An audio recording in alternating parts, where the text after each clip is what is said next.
రజనీకాంత్ ఇది పేరు కాదు, ఇండస్ట్రీలో ఓ బ్రాండ్. తన స్టైల్కి అభిమానులు దాసోహం.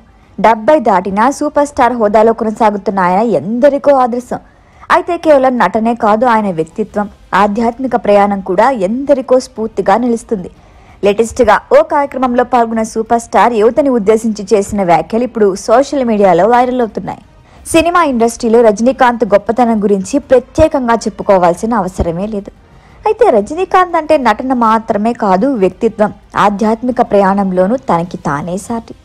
మన సంస్కృతి విలువలపై తన ఆలోచనలు పంచుకునే సూపర్ స్టార్ రీసెంట్గా ఓ సాంస్కృతిక కార్యక్రమంలో పాల్గొన్నారు. తన భార్య నిర్వహించిన సాంస్కృతిక కార్యక్రమానికి చీఫ్ గెస్ట్గా హాజరైన రజనీకాంత్ నేటి యువత గురించి మాట్లాడారు. ఇప్పటి యువతరం మొత్తం పాశ్చాత్య సంస్కృతిని గుడ్డిగా అనుసరిస్తున్నారు. దాని నుంచి బయటపడే అవసరం ఉందని మేల్కొల్పే ప్రయత్నాన్ని చేశారు. రజనీకాంత్ ఏమన్నారంటే, ఈ మొబైల్ యుగంలో యువతతో పాటు కొందరు ప్రముఖులకి కూడా మన సంస్కృతి సంప్రదాయాల గురించి తెలియటం లేదు. మన దేశం గొప్పదనం, వైభవం గురించి తెలుసుకోకుండా గుడ్డిగా పాశ్చాత్య సంస్కృతిని ఫాలో అయిపోతున్నారు. ఇక్కడ గమనించాల్సిన ముఖ్యమైన విషయం ఏంటంటే, విదేశీయులు వారి సంప్రదాయాల్లో ఆనందాన్ని కనుగొనలేక మన వైపు మొగ్గు చూపుతున్నారు.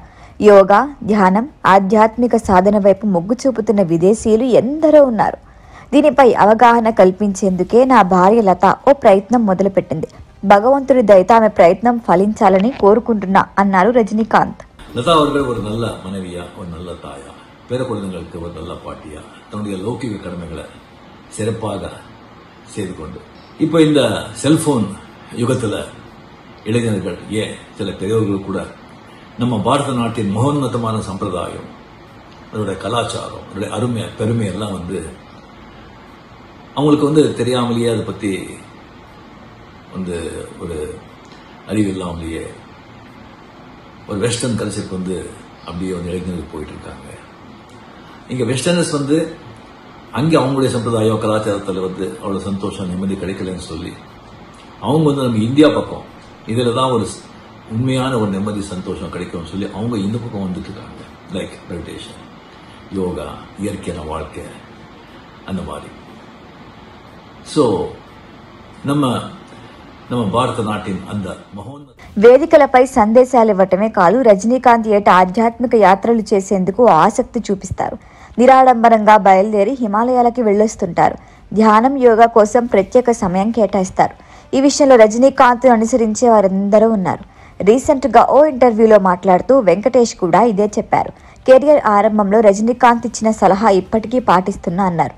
సినిమా ఎంత గ్రాండ్గా రిలీజ్ చేశారు, ఎంత పెద్ద బ్యానర్లు కట్టారు, మ్యాగజైన్స్లో ఫోటోలు వేశారా, ఇవన్నీ పట్టించుకోవద్దు. మన పని మనం చేసుకుంటూ వెళ్ళాలి.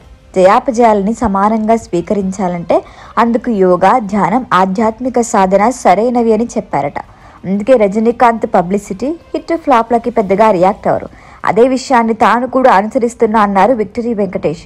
తాను కూడా దైవాన్ని విశ్వసిస్తానని, ఆధ్యాత్మిక గ్రంథాలు చదివానని, అరుణాచలం సందర్శించడం ఎంతో ఇష్టమని చెప్పారు.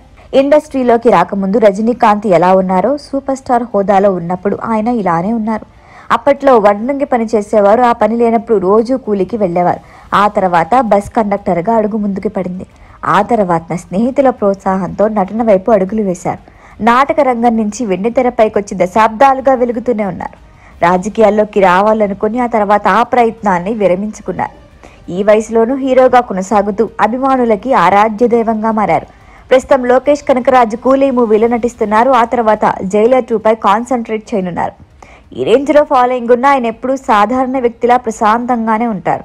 ధ్యానం, ఆధ్యాత్మిక సాధన ద్వారా మాత్రమే ఇదంతా సాధ్యమవుతుందన్నది రజనీకాంత్ మాట. ఈ మాటని శాసనంగా తీసుకుంటే యువతలో మార్పు మొదలవుతుంది.